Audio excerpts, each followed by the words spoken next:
Hi, I'm Christina, and this is New Ways Podcast.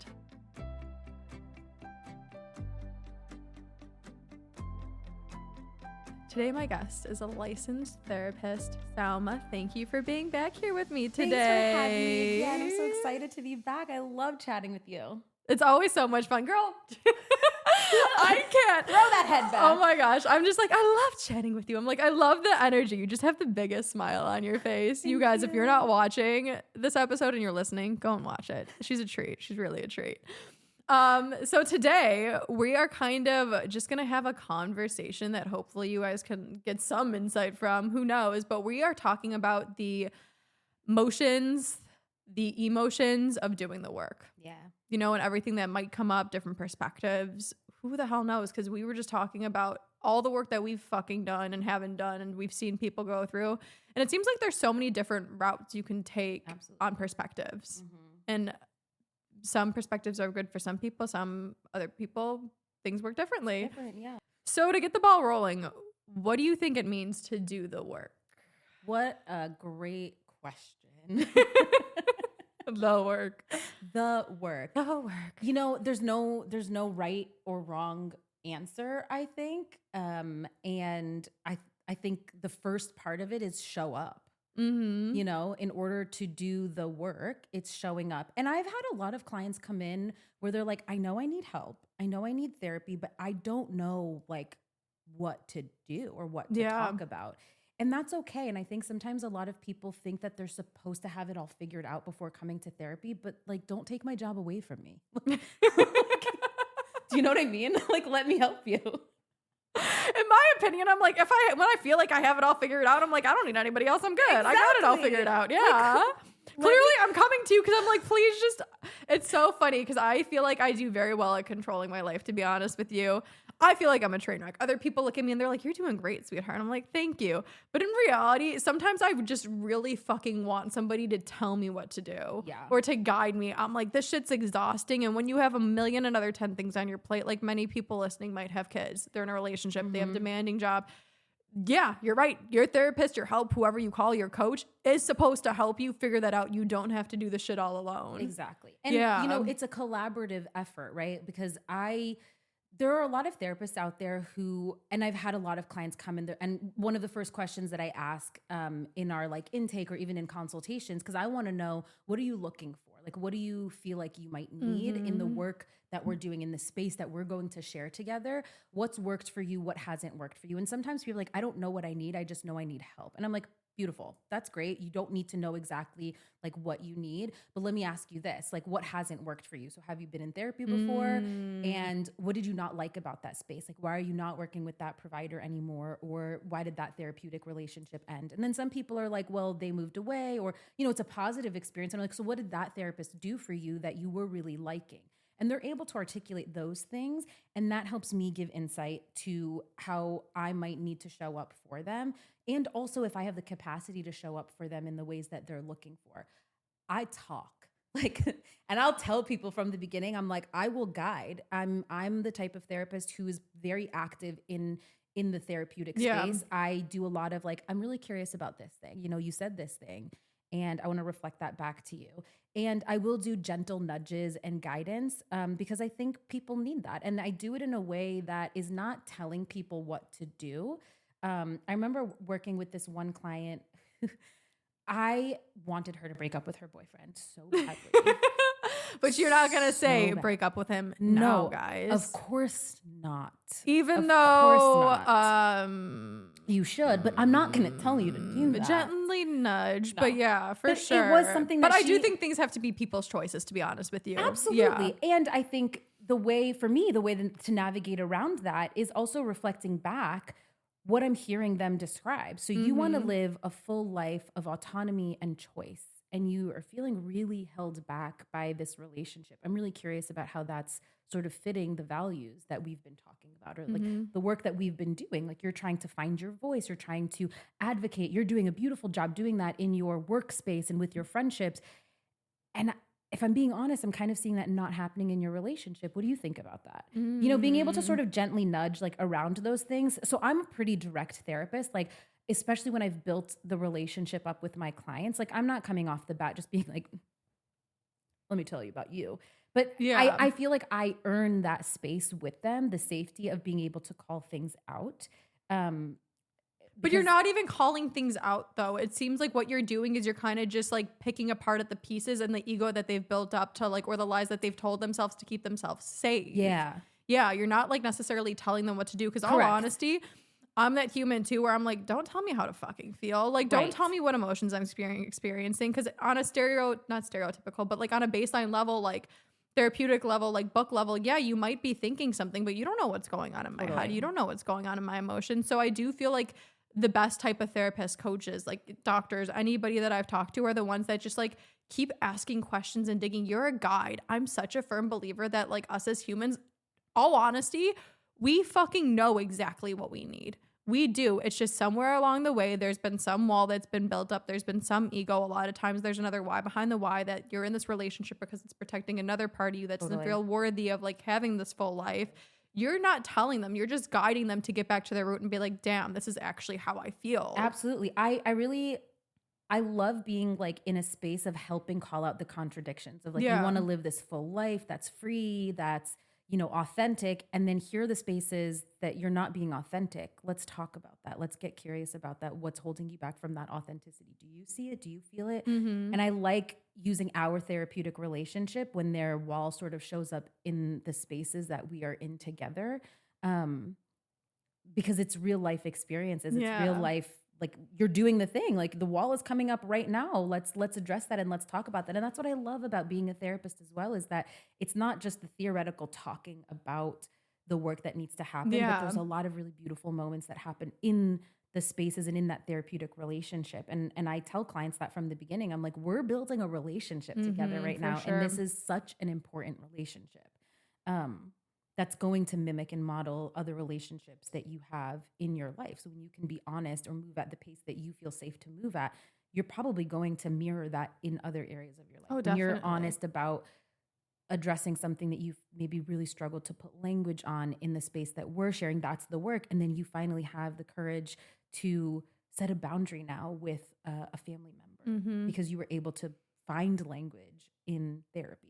Yeah. And I don't know if you can relate to this or you've seen it. I'm sure you have, but I live for the moments where you can tell something just clicks. It's like a light goes on in their head. Their eyes just get wide and they light up and they're like, oh my gosh, like they'll say you're 100% right, even though they came up with the answer. Totally. And that only happens to me when they come to the realization themselves. It's like there is something that our brain has to put together on its own in order to bring that to light and to really resonate with you. Absolutely. I remember this one client. This was so I specialize in eating disorders, and I was like years ago I was working at this day treatment center, and it was working with adolescents. And for the most part, adolescents are not willingly being like, I want to go to day treatment and I want to be taken out of my life and doing therapy. Oh, definitely not. They're not. And so I remember having this one client, and I love working with teens. I love working with all of my clients, but this particular client, it was so interesting because I think it was about like almost an entire month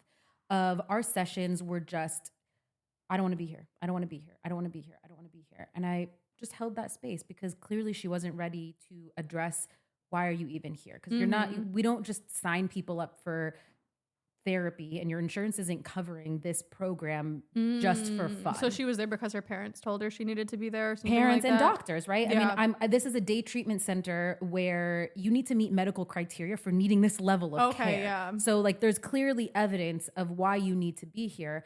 And it's not my job to sit there and necessarily throw back, well, your heart rate is really low and you've lost X amount of weight. And so, you know, I'd be like, thank you for stating the fucking obvious. Exactly. They know that, right? They know that. And they have to come to that realization. She had to come to that like recognition of like, what I have been doing in my life has led me to this point. And I think one of the hardest things, especially with eating disorders, is that for a lot of people, it's not just this bully in their head that's like, you're not enough, you're not enough. For a lot of them, it's how do we get you to be a person that people will like and love and be respected. I've had so many people have the experience where their eating disorder has helped them be better at their sports, be better at their academics, be more liked. People started talking to them. They gained more friends.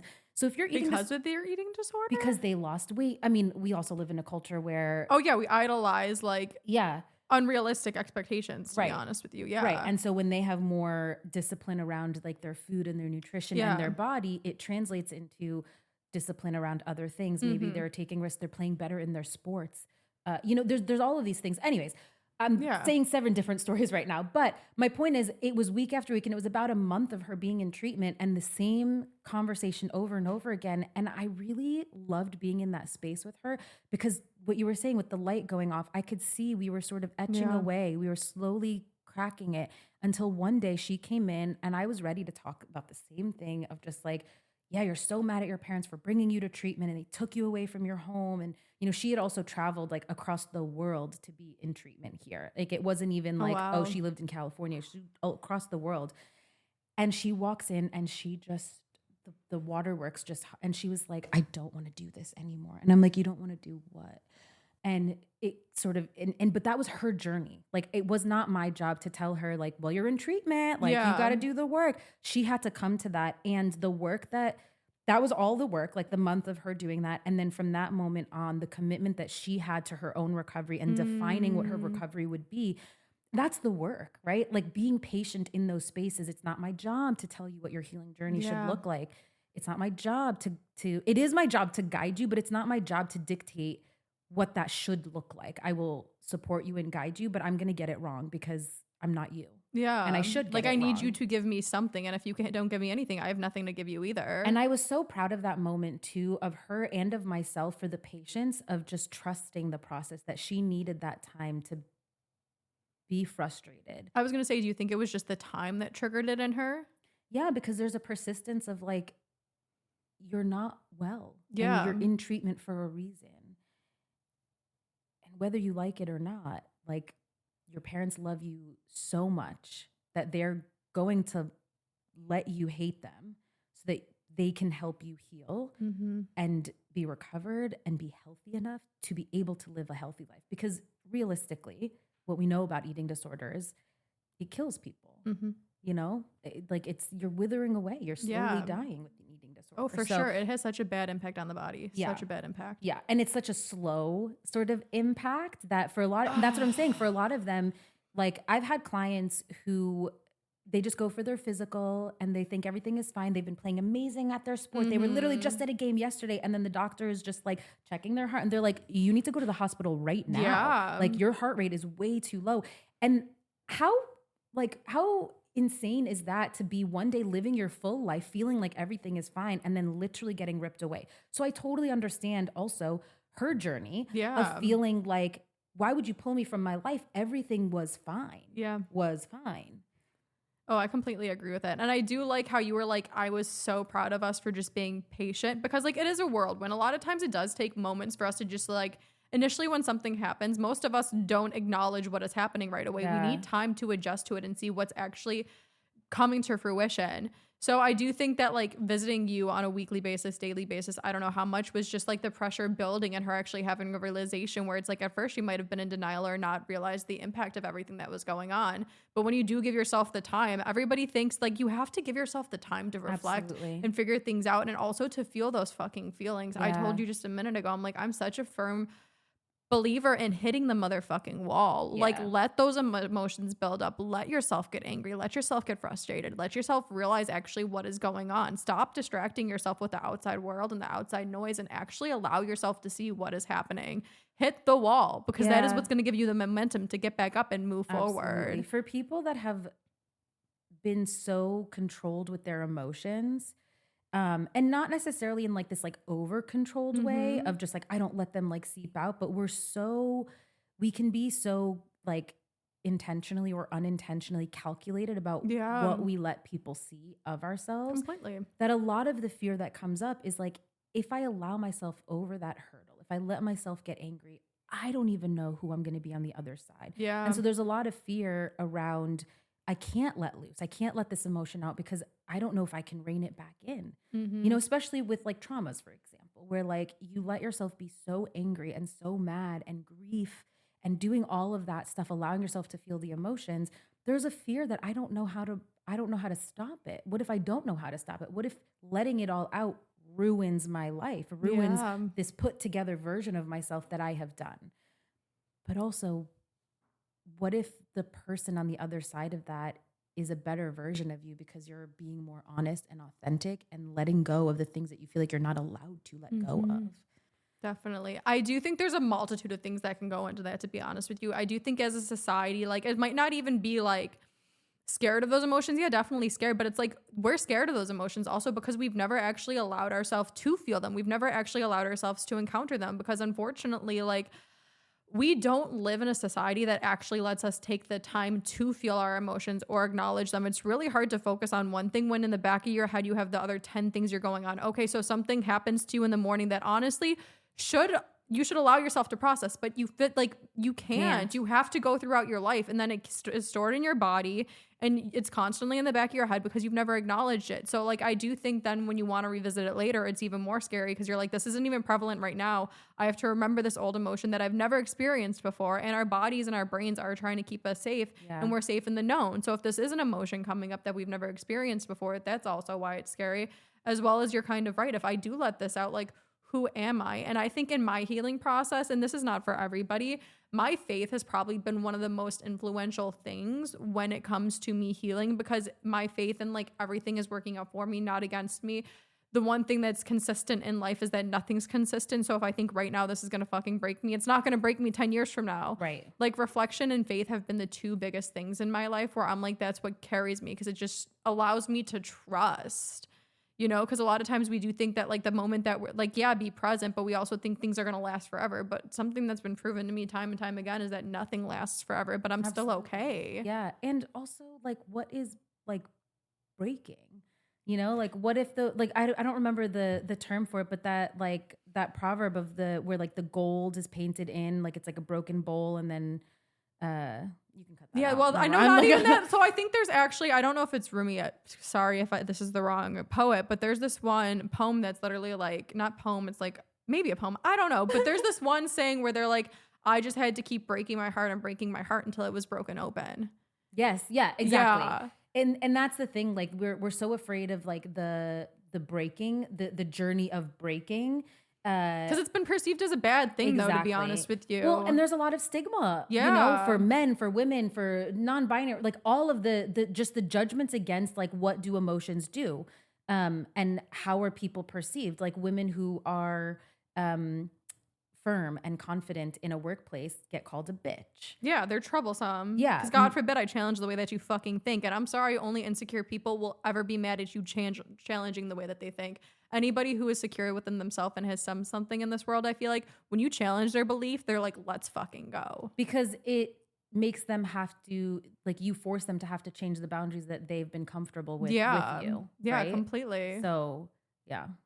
No, that's such a like loaded type of question too, because even when you said that, I'm like, I definitely believe in that quote, like breaking your heart so many times until it breaks open. Because like there were so many moments in my life where I'm like, my heart's been broken so many fucking times. Like I used to joke, I'm like, no man can ever break my heart because my father was the first one to do it anyways. Yeah. And I'm like, that's dark and that's deep.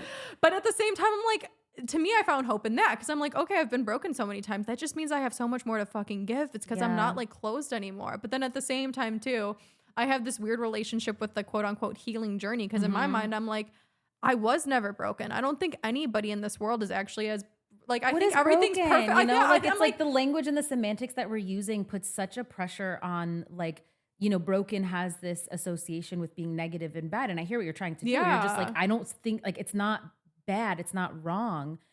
And I think that's also, I mean, I think we also need to just be like in an era of like finding new language for the things that we're trying to describe because of the associations that it has, like calling it healing. I know there's, and you're putting it in quotes and stuff. And it's like, it doesn't quite feel like healing. I'm not broken to need the healing. I'm just on a journey of like continuing my self-discovery and evolving as a person, you know? I definitely think changing the language would help for sure. But I also think it's like training people to not be so attached to the language in the first place also, because like, now we're coming up with all these different words to be more socially acceptable and more caring. Sure. And I love that for sure. But I'm like, I just hope we also live in a world where human beings aren't so offended by a fucking word. Yeah. And I think, here's my take on that, because I think I see both sides of it. Like, language is what helps us communicate and understand one another.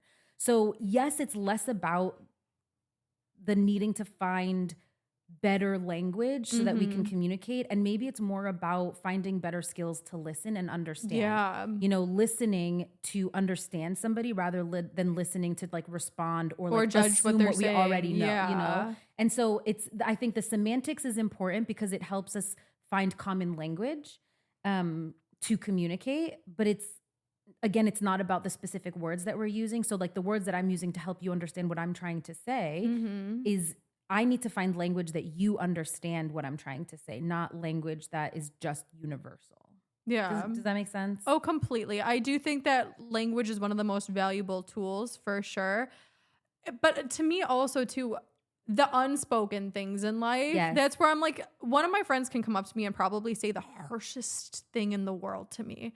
And it might sting a little bit. Like, it's not going to sting the same way as I feel like they're saying it ignorantly or facetious. Like, I do believe in an energy thing. And that's why I believe in like the company you keep, the communities that you have around you, how you view yourself is some of like the key things. I don't know what it is, but ever since I've formed a really good relationship with myself, I don't get angry anymore. I don't take anything that fucking personal. You know what I mean? And I think that's why like it's really good we have these conversations about like people being different and who they are, and like nothing's bad or nothing is good, because then it just opens up the room for once again, like you said, understanding versus like conflict and through communication. Think, it's funny. Again, I was having this other thought on my drive here today because I was thinking about how language can actually be a barrier to our communication. And I think about like, we were not born with language. We learned language as a secondary form of communication. We were born somatically experiencing the world, right? Like babies, and every stage of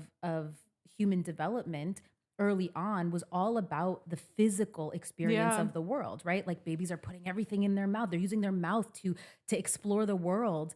And I'm not saying we should go back to putting things in our mouths to explore the world. Sure. But I do think that there is value in the somatic work of, sometimes we need to stop trying to find language and words and verbalizing the things that we're experiencing. And we need to work more on embodying it. Yeah. I think that's something that we've gotten like too far away from. And sometimes the work is about allowing your body to feel things through fully, and getting and building that connection with your body and understanding at a core what your body is experiencing and how your body radiates emotional pain or radiates love. Like, where do we feel it in our bodies? When I ask clients this, most of the time they're like, I don't know. People are so disconnected from their body. Like, it's actually kind of crazy to me, to be honest. They're putting words on it. They're like, well, it feels like, and then they go into all of this verbal like vomit of just all of the things that they're thinking about. And I'm like, I respectfully don't care what you're thinking about right now. I want to know, what are you physically feeling? Yeah. Because and it doesn't have to make sense either. So many things in my life that I try to articulate, to be honest with you, in my body, it feels so right. In my head, even I can kind of like explain it, but not in the human necessary language. Yep. But like, it's so hard to put things into words sometimes, and that's okay. But we all are fighting for the perfect words to describe everything, but there's no perfect because words. We want to be understood. Yeah. We want people to see us truly.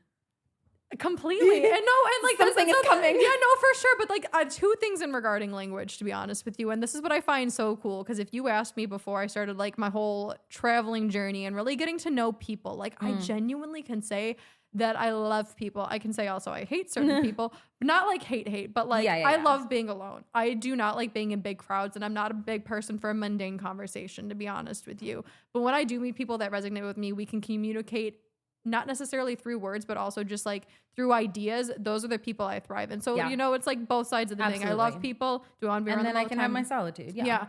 But when I started traveling is when what you're kind of saying really came to light for me, is because now I have so many friends that they barely speak English, to be honest with you. And I don't speak this other language. And they're probably the most profound relationships that you've had. Oh my gosh. Cause it's like an energy type of thing. It's like, I see the smile on your face. I see the way that we look at each other, and we can have like this very, very basic level of conversation, but like, it's still so in depth because we understand what we're trying to get across. This is, so fun fact about me, I do clown work. Okay. Let me just drop that information there. Love that. And what I really, so I mentioned to you before, I do a lot of like improv. Yeah. And through improv, I sort of found this space of like clowning. And what I've been really loving about the space of clown work is it's all about embodiment. It's less verbal. And there's some work around like clowning that like uses like language and words, but there's been a lot of classes that I've taken. And I remember this one class, and it's just such an experience that like sits with me, where there was a lot of people in the room, and we were doing all of these exercises in this play and things like that. We never went around the room and gave each other names. Well, not gave each other, like we didn't introduce ourselves to one another. We just sort of immediately, we got into this space. It was this big like dance studio, and we just started doing the work. We were playing, we were dancing around. There were exercises where you're like making eye contact with people and you're really connecting. And there was no words in any of this. And I can't tell you, I don't even know how to put into words the description of like what I felt and how connected I felt to this room of people. Yeah. And I just remember walking out to my car being like, I know no one's name.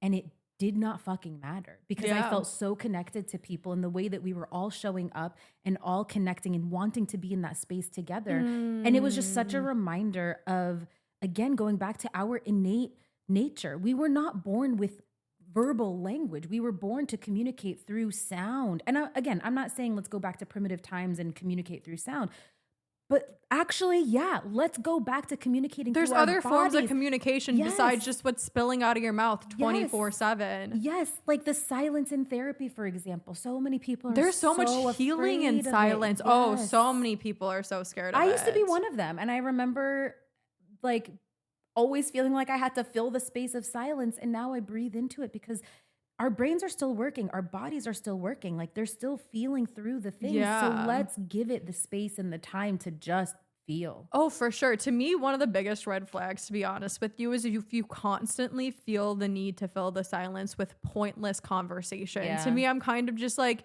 you don't feel safe within yourself, do you? Because God forbid you sit in the quiet and you actually allow yourself to feel your body. A lot of times it's very uncomfortable. And that's why you have to start talking. And those are the moments that I have found, especially after doing like clowning and like improv and just being a therapist, when I'm able to sit with somebody and just being quiet with them and feeling safe in it. That's also another thing to pay attention to. If you're able to sit in the silence and feel comfortable and safe in it, that matters.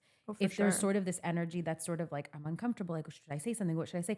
We should listen to that too, in terms of what is that about. But I felt the most connected when I can just be without having to say words and just exist in a space.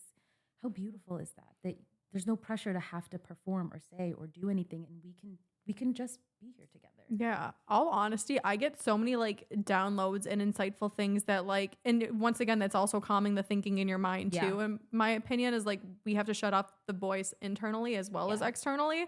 But I just get so many cool little things that pop up when I do sit in the silence, and walking out, you're able to address life a little bit more clearer. Yeah. I don't know if you've ever heard of Vipassana. I feel like I talk about it all the time on here, but it's been so cool. So Vipassana, and this is when we talked about the other episode. You guys go and watch it. It was great. We talked about different types of therapies and ones that are hopefully cheaper.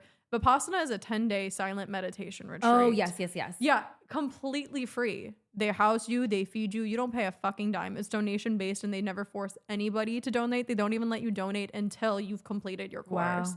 Yeah. So, and that was something where it was 10 days complete silence. You did it? Yeah.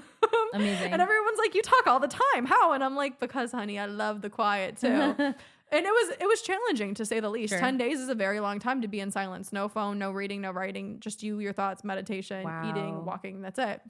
But it's so funny because they split men and women, but I was in like an area with women. There's probably like 30 of us for 10 days straight. We didn't say a single word to each other. The second we could all actually talk, we didn't say too much, but we all felt like best friends after, because we just went through such a cool experience together, and we were all in the same headspace going into it, being a part of this thing. There's something so beautiful about shared experience. Yes. You know, and the way that we connect. And again, we go back to this innate part of us. I mean, and again, like if you look at like emotions across the universe, across the world, the aliens do this too. They smile in the same way. I feel like we're connected to more things that are just in this little like 3D. What are we in the 3D world? Is that what we are in? I don't know, this realm. This place that we're in. Yeah, I do believe there's different energetical forces, but we're not going to get into that. Emotions are universal. Yeah. Right? They look the same. You look at what does happiness look like with somebody in America versus somebody in like a rural part of Indonesia. Like, you know what I mean? Like it looks the same. And it's so... We have to get back to recognizing that we are not taught these innate emotions. What we are taught is how to feel about our emotions. I think we're taught to judge our emotions, Absolutely. like label them for sure. Absolutely. I think you mentioned this briefly in the very beginning. I'm like, once we learn how to have a healthy relationship with our emotions, that's when things start to open up because our emotions are guides. They're not something to label, put in a box. They're not something for us to judge, to be afraid of, to shut down, to be like, no, this shouldn't. You're supposed to fucking listen to them. Yes. You're supposed to sit with them, They're listen, giving say, you why information. am I feeling this way? Absolutely. And listen to them to move forward. Absolutely. And the problem is that we have learned to mistrust them. We've learned to judge them. We've learned to ignore them. I mean, we need to get back to trusting the intuitive parts of ourselves that are there because they will always protect us and take care of us. It is our interpretation of them that changes how we deal with them, right? If I'm afraid of my anger because maybe I've had a pattern of like yelling and getting really, dysregulated in my anger is not the problem. It's the behavior and it's the yelling and the getting dysregulated and the throwing things or, I behave in a way, but the anger itself isn't a problem. But over time we've learned to attribute, well, my anger is a problem. And then suddenly we're going to anger management because you're being classes. reactive and not proactive with your emotions. That's when it's a problem. Or we're just not understanding and listening to them in a way that is guiding us in terms of like, why are you even getting angry? Let's talk about that. Yeah. Let's address to me, that exactly. Because that's going to guide you how to move forward. Exactly. Yeah. If you're in a dynamic or a situation where you're constantly getting angry or you're constantly, feeling disempowered. I've been in workplaces like that where I don't know how to hide my emotions. Like you will see it on me. I remember being like in this workplace and I was just so mad at like the system.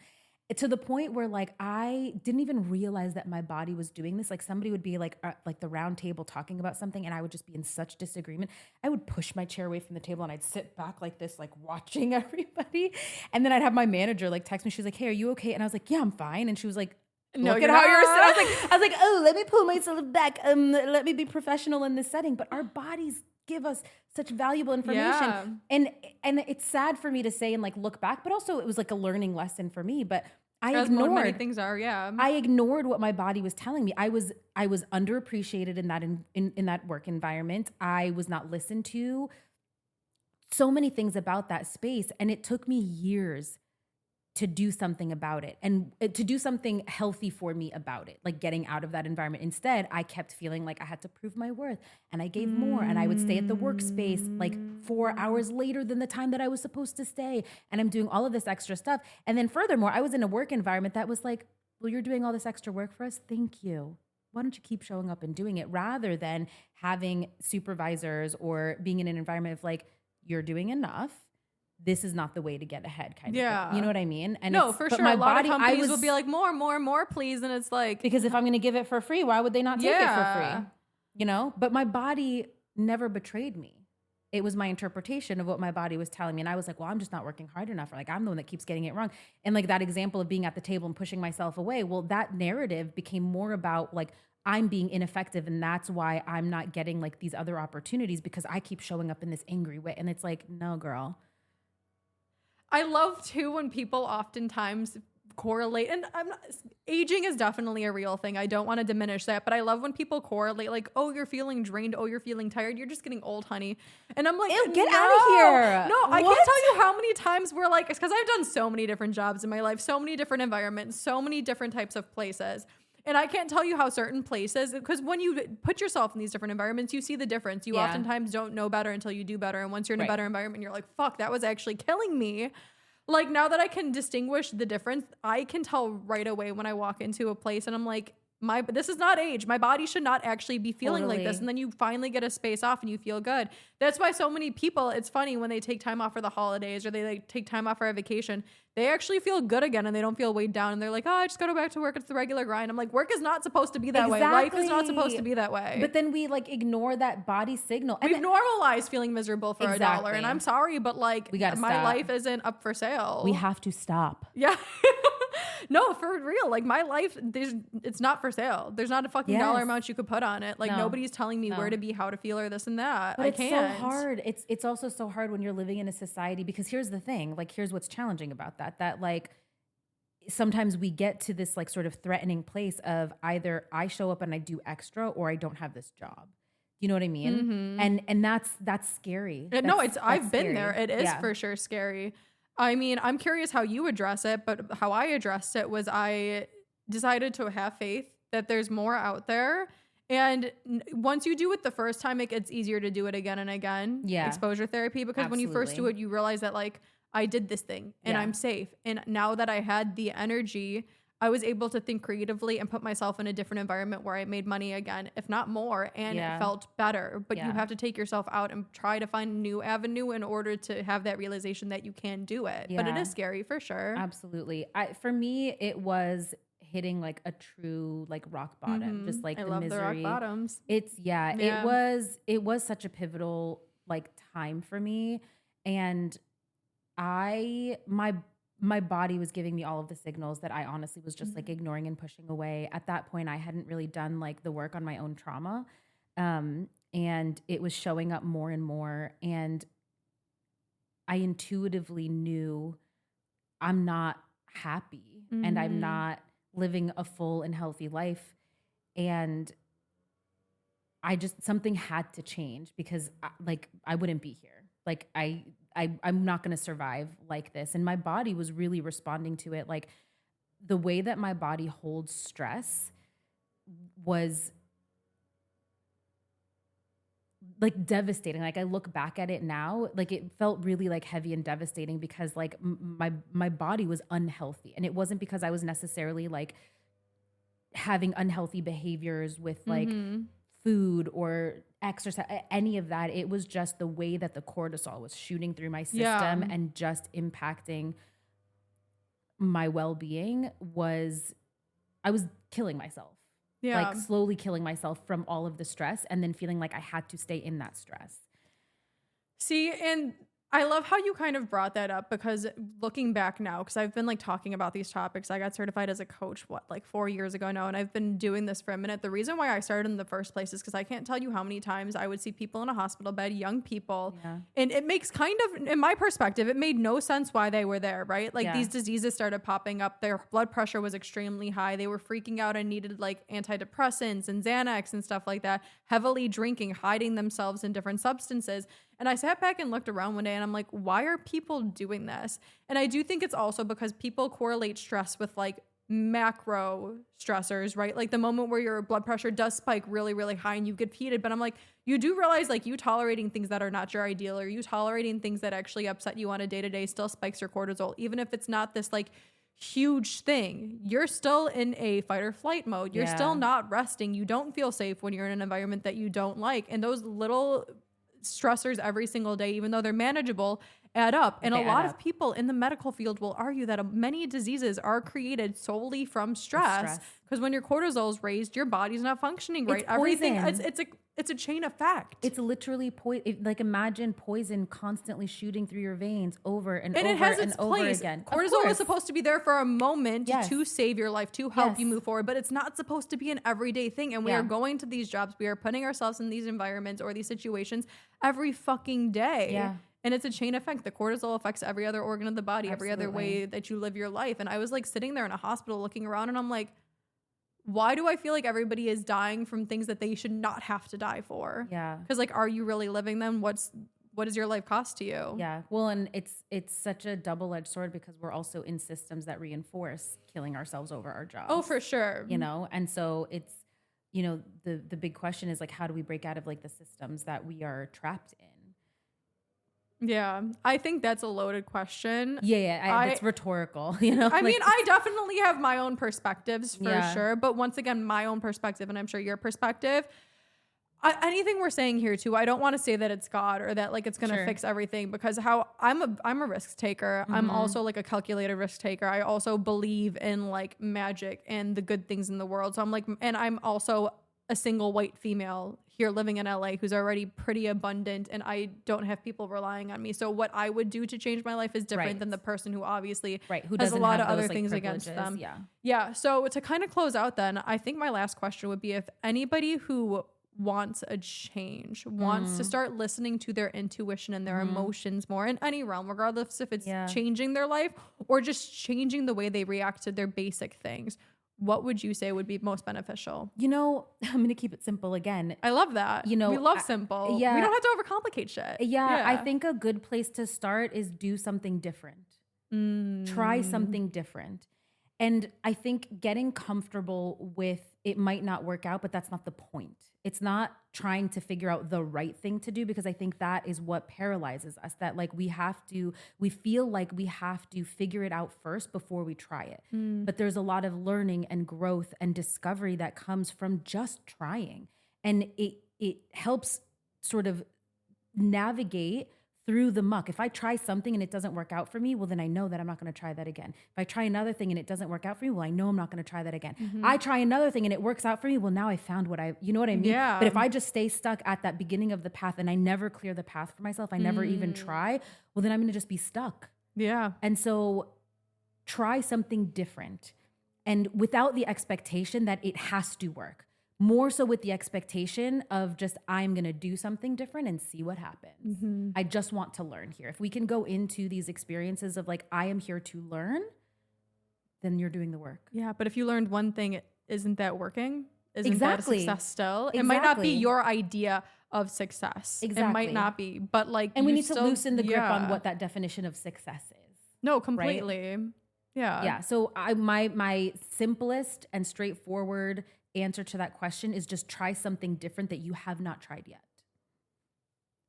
I love that. Thank you. I mean, like, you were like, I'm going to keep it simple. And that is simple, but like so complex at the same time, Totally. right? Because then it's, you know, I've had so many people, and this is what I also appreciate about like being a therapist sometimes, where like, because my brain is so creative. Like sometimes it runs faster than I can even like catch up with it. And I'm like, oh, for sure. I can relate. I want to do so many things.